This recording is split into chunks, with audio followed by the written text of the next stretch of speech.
नमस्कार दोस्तों, हमारे YouTube मंच पे आपका स्वागत है।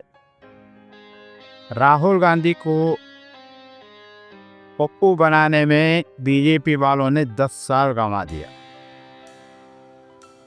10 साल से उन्हें पप्पू बनाते ही रहे। ये प्रतिक्रिया में धीरे धीरे राहुल गांधी तो पप्पू बने नहीं, धीरे धीरे बीजेपी वाले पप्पू बनना शुरू हो गए। नरेंद्र मोदी पप्पू बनना शुरू हो गए। इनका ये पप्पूइज्म ही है। अब रशिया और चाइना के दौरे में चले गए। इनका ये पप्पूइज्म ही है। ऑपरेशन सिंदूर सीज फायर करना पड़ा। इनका ये पप्पूइज्म ही है। आज राहुल गांधी के जाल में फंसते हुए, इलेक्शन के घोटाले में फंसते हुए आज बीजेपी वाले राहुल गांधी से डरना शुरू करे। ये इनका पप्पूइज्म क्या जीता जागता उदाहरण है। इनका ये पप्पूइज्म ही है। राहुल गांधी ने जो दिखाया इलेक्शन में घोटाले के जो सबूत दिए, उस सबूतों के ऊपर ये लोग उस धांधली के ऊपर ये लोग इन्वेस्टिगेशन कराते थे। इन्वेस्टिगेशन क्यों नहीं कराए है? ये इनकी पप्पूइज्म ही है। ये पप्पूइज्म इन पर बाहर आने वाला है। इसीलिए ये लोग इन्वेस्टिगेशन नहीं करा रहे। नहीं कराने के अलावा इससे छुटकारा पाने के लिए बिहार में एसआईआर कराने का काम शुरू किया। ये एसआईआर कराने के काम इसलिए शुरू किया, इन्हें पता चल गया नए वोटर को मिला लेना, डुप्लीकेट वोटर बनाना, इन तरीक़ों से कहीं ना कहीं पकड़ा जाएंगे।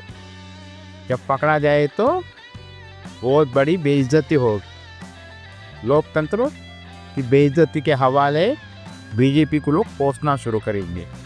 इसीलिए इन्होंने बिहार में एसआईआर लेके आए। एसआईआर का मकसद वोटर छेड़छाड़ करना नहीं, ये वोटरों को निकालना है। ये वोटरों को निकालना है। वो कैसे? हर एक पार्टी के लिए कुछ कोर वोटर होते हैं। कुछ कोर वोटर होते हैं, फ्लोटिंग वोटर नहीं, कोर वोटर। कोई जाति के आधार पर, कोई धर्म के आधार पर, ये कई वजह के आधार पर एक कोर वोटर हो। कोर वोटरों को आसानी से समझ सकते हैं इनके नाम की वजह से। इन नाम की वजह से वो समझ कर वोटर लिस्टों से उनको हटाने का काम ही एसआईआर है। ये मैं नहीं कह रहा हूँ, ये अजीत अंजुम ने इसी करके दिखाया है। इसको साक्षी उन्होंने दिखाया है। इनकी इलेक्शन जीतने के लिए पुराने सिस्टम को निकाल के नया बनाने के लिए शुरू किया। ये बिहार में करें, उसके बाद चले जाएंगे आसाम और वेस्ट बंगाल। आसाम और वेस्ट बंगाल में भी पता चल जाता है। ममता बनर्जी को तृणमूल कांग्रेस कौन वोट दे रहा है, कांग्रेस और कम्युनिस्ट को कौन वोट दे रहा है, और बीजेपी को कौन वोट दे रहा है। ऐसे ही आसाम में भी इन्हें पता चल जाता है। इन्हीं चीज़ों के लिए ये लोगों ने एसआईआर लाया है। इन एसआईआर के वजह से ही ये लोग इलेक्शन जीतना चाहते हैं।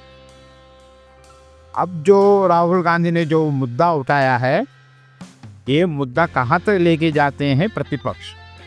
अगर ये मुद्दे के साथ में बराबरी से आगे लड़ेंगे तो इनके मंसूबे कामयाब नहीं होंगे।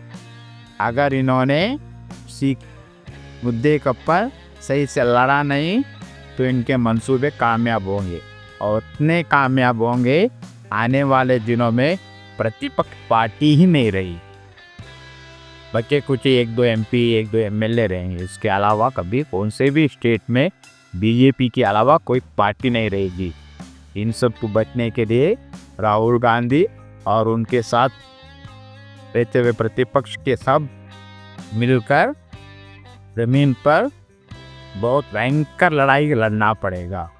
कितना लड़ेंगे, कब तक लड़ेंगे, कब तक टिकेंगे, इन सिस्टम से कब तक लड़ेंगे, ये बड़ा सवाल है। ये सवाल आने के दिनों में, कुछ ही दिनों में हमें पता चल जाएगा। आपको ये वीडियो कैसी लगी, एक कमेंट करो और सब्सक्राइब करो, चैनल को सब्सक्राइब करो और वीडियो को लाइक करो। कमेंट में हमें बताओ आने वाले दिनों में राहुल गांधी क्या काम करने वाले हैं। शुक्रिया। जय हिंद।